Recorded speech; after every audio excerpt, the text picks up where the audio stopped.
that you can transform ChatGPT from a generic chat box to your personal AI assistant?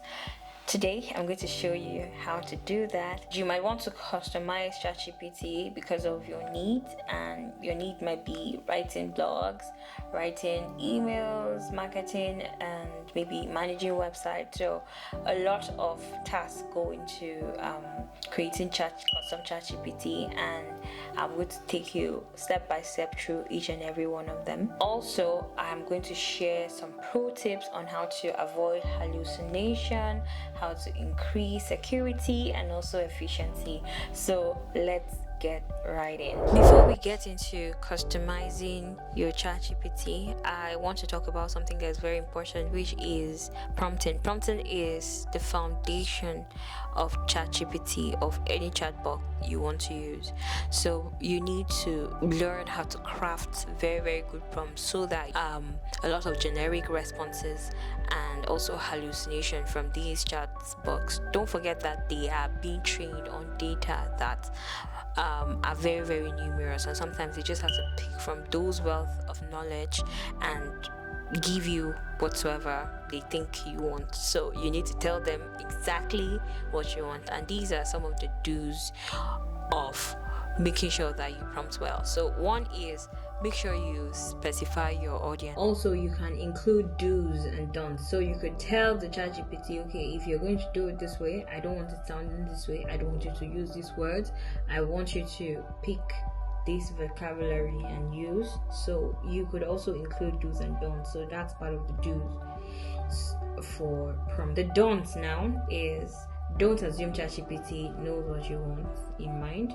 Don't assume that ChatGPT would understand your open-ended questions. Just like any human being, not everybody really gets it when you ask very, very maybe sarcastic questions or questions that are not really straightforward. So because these chatbots are trained on large numbers of data, these chatbots would just literally use the computation, and pick up something and then give it to you as what you want, and you might not get the very best. So just make sure you include examples and constraints. Another advanced tactics I would like to talk about today is modal modality and Socratic prompting.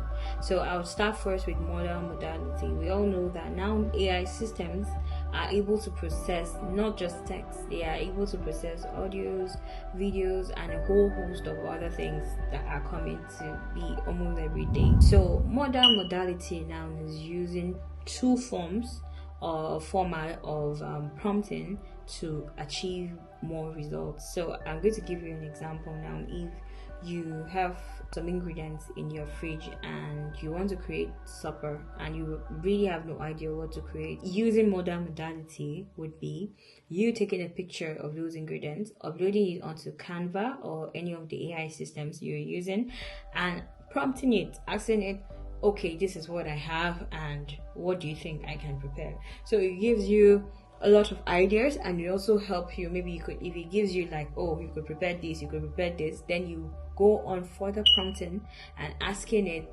okay, how do I prepare this? And then it gives you step by step. So that is how you use modal modality. Or better still, when you put in a text and you put in an audio recording, and you tell it to transcribe the audio recording, that is modal modality. The next thing is Socratic prompting. So Socratic prompting is you forcing the AI system to think critically, and probably even you, maybe for instance now you want to outline an idea for, let's say, your YouTube channel, right? And in outlining this idea, you have very, very vague idea of what you want. So how can you use Socratic prompting? Socratic prompting would involve you telling ChatGPT or any of the other AI systems, this is what I want, right? And then tell it to ask you questions on the other things. So tell it that I want to do this, but before you do it, I want to maybe create a YouTube page, or I want to outline my ideas for my YouTube page. Can you ask me questions in regards to this, to this, to this, or in regards to how it would be, what I would talk about, and stuff? So it asks you these questions, and when you answer these questions, it now helps you to create that outline. So when AI or ChatGPT makes mistakes, that is called hallucination, and you can help it to avoid hallucination. How do you do that? You can do the do's that I mentioned at the beginning of the video, and you could also provide more idea and more context. Don't forget that these AI systems are usually trained to a particular period of time, right? Now ChatGPT has more where you could go online and literally search for recent content, but these chat systems are also trained on maybe particular set of data to a particular date, and if you ask some questions after those dates, you might not get the right responses. So how you can do that is you can make sure you always update the information, because as you are also working on ChatGPT, you're also training it. That is also one thing that most people don't really know. You're also training it, so that is why you need to make sure that you provide it with more information so that it combats hallucination. Another pro tips to avoid hallucination is to keep humans in the loop. And what is keeping human in the loop? Whenever it gives you its feedback, you go through it, and you have human beings go through it. Like for instance, now the questions that I asked it, and it told me that okay, this doesn't apply to this device and this doesn't apply to this device, right? I can also have asked my boss or ask an engineer that I work with, and this engineer helped me to know okay, this is true and this is not, or this doesn't really apply to us, as ChatGPT has said.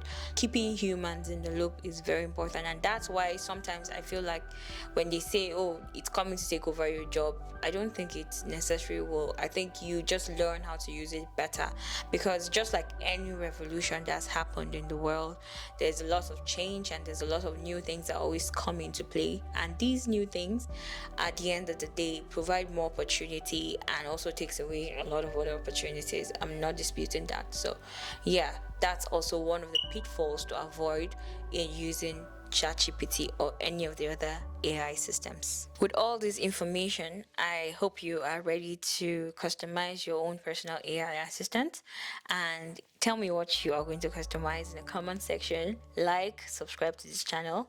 Thank you so much, and join me again next time for more marketing takes. Till next time.